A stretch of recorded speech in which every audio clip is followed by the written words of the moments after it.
Hello and welcome to my studio. We are working on texture today. We're going to practice with some textures on our paper. I've got some charcoal and some charcoal paper. I'm just going to do a quick sketch of 9 squares on my paper. And then we're going to practice different textures within each square. So we're going to have 3 rows of 3.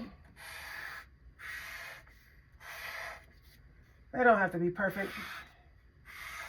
This is just a demonstration, just practice. If you want them perfect, you can have a ruler, no problem.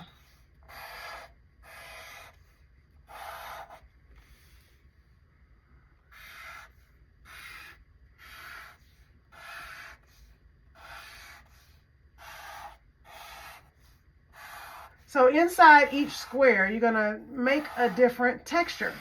Texture is the way something feels or looks like it feels. So the way something looks like it feels would be implied texture. So if you're going to draw it, you can't actually touch bumpy or feathery or soft or spiky. It just looks that way. So that's going to be implied texture. Real texture is when you actually touch something. So I have like some sandpaper down here in my drawing kit. This is rough and scratchy. This is actual texture. So you can actually feel it. But if it's a drawing and it looks like sandpaper, it's not actually sandpaper, so it's implied texture. Okay, so let's see. Different textures. You want to label what you do, and it doesn't matter. Let's see, maybe we can do something fuzzy like maybe teddy bear fur. So I'm taking my charcoal and I'm turning it to the side. I'm kind of making some little marks here, looking like Fuzzy Wuzzy Bear. It's soft. I'm not sure if this is going to show up on the video. It's kind of light, but I'm just making little strokes. I'm imagining what teddy bear fur would look like or what it would feel like. So it's cottony soft, and maybe it's got a few little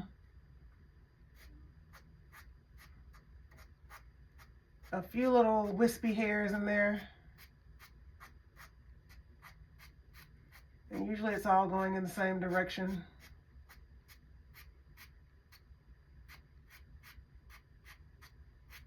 It's pretty uniform.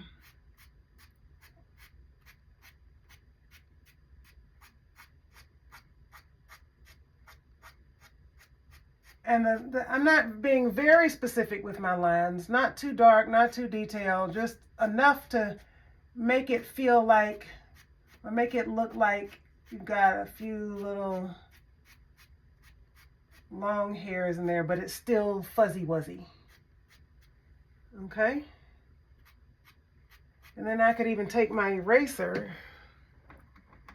If that were dark enough, I could take my eraser and maybe lift up a couple of pieces. Can't really tell that. If it were darker, you could tell that a little bit more. So maybe I could just work with my positive space here.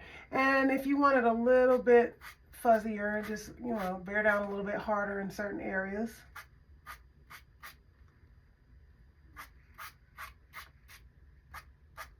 So you're creating what looks like a texture. It's really a trick to the eye. I think that's pretty good. Okay, and then like the next one, I don't know, why don't we do some, it would be helpful if you want to have some examples for you. You could do wood. Let's see, wood has like, the grain of wood like is all, it goes usually in the same direction.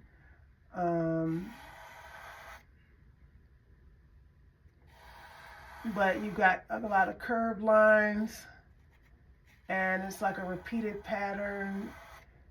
And what I would want to do here is get probably a charcoal pencil instead of this big piece of charcoal. But with wood, your lines are always going to pretty much stay in the same direction. Let's see.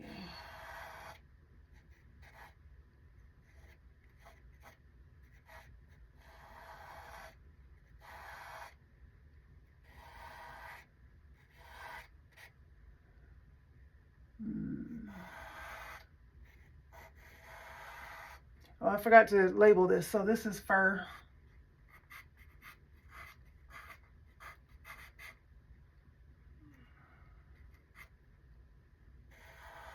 And your lines of your wood need to be close together, and they need to all be kind of parallel. But this is very, very calming, very relaxing.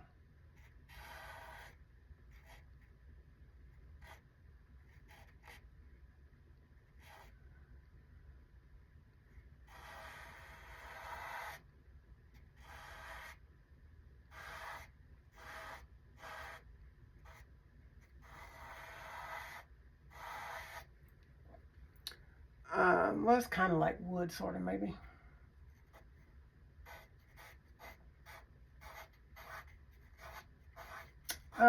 Maybe some pebbles. What I'm going to do now is get a charcoal pencil because I want to be a little bit more detailed, and this stick of charcoal is not giving me the detail that I want. I think I'll get a medium charcoal pencil. So charcoal pencil is like a pencil, it's just like that charcoal, but it's in pencil form. So it gives you more of a point. So why don't I just do some pebbles? I don't know.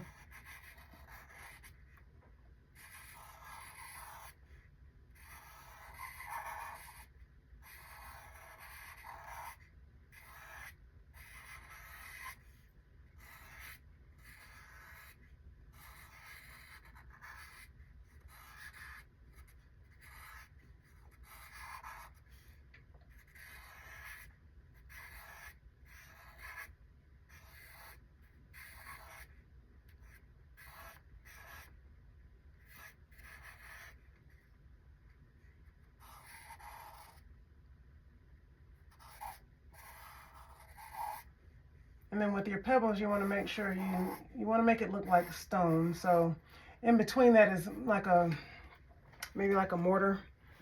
So I do want to get my other charcoal piece there. Fill that in a little bit faster. But I want it more.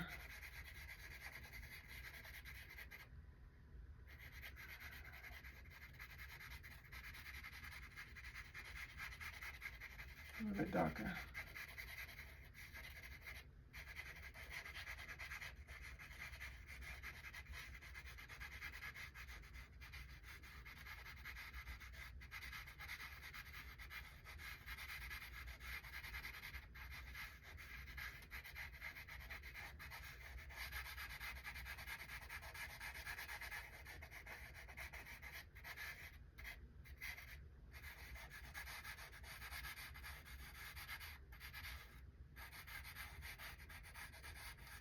Okay, then I'm going to get my blending stump, and let's see.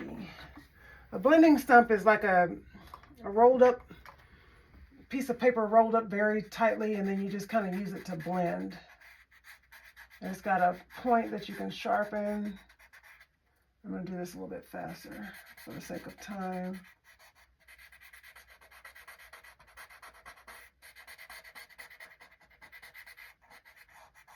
So you can use more techniques than what we've been using so far with your texture, because you want to make it actually look like the thing is supposed to look like, or feel like the thing that you're drawing. So you're trying to get that implied texture.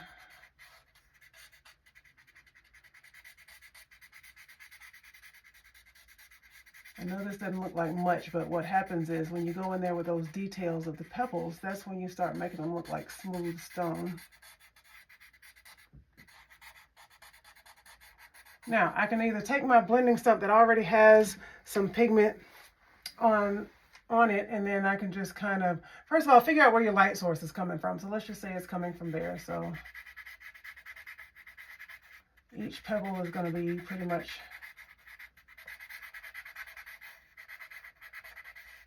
the same. And this will help you with your blending when you get ready to do your value studies. Practice for that.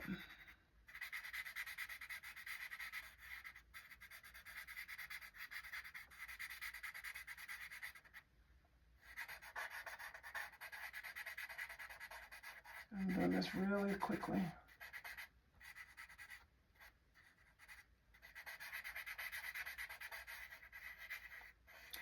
And what you want to do is make those lines, the contour lines, you want to make those disappear. Because if you still see the lines, it looks like a drawing. Unless you want it to look like a drawing. But if you want it more realistic, you want to make those contour lines, those outlines, you want to make that disappear.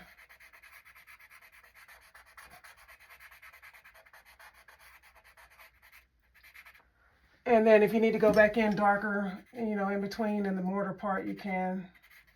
But for the sake of time, you want to just make sure those are going. Let me get my eraser. So value is a trick. Value is using that contrast with that light and dark. That's a very good trick that artists use to make something look real. We talked about that tenebrism, that chiaroscuro. What I could have done was probably make that a little bit darker and then come back in with a little bit of white.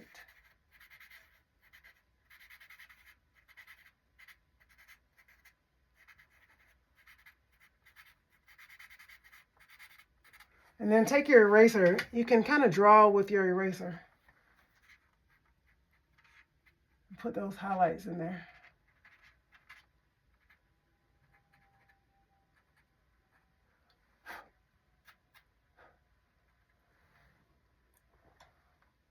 So you want several gradations of that, your gray tonal values in those rocks. And that'll give it a more three-dimensional feel. So let's just call that pebbles. I'm getting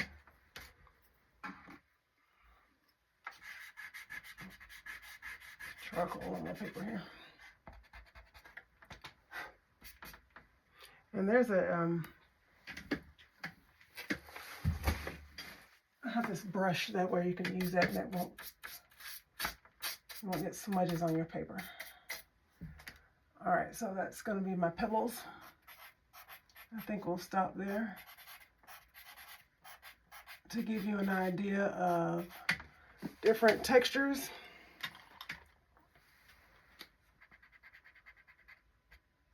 So that gives us one row. So you just want to think of, you know, any textures that you think you can create, that you can show with your drawing skills, with your use of lights and darks, your values, your lines, any textures that you think you can recreate or mimic that look real. That's your goal here. And this is just a practice activity. And the more tools you have to help you, like those blending stumps, they help a lot. If you don't have a blending stump, you can use a paper towel, you can use a Q-tip, some tissue. You don't want to use your fingers though. You have oil in your hands and it will destroy your artwork over time. So you don't want to use your hands. You don't want to use your fingers. So that's just an idea. So you want to just fill up those rows with other examples of textures that you can think of and just play around with it and see how good you can get.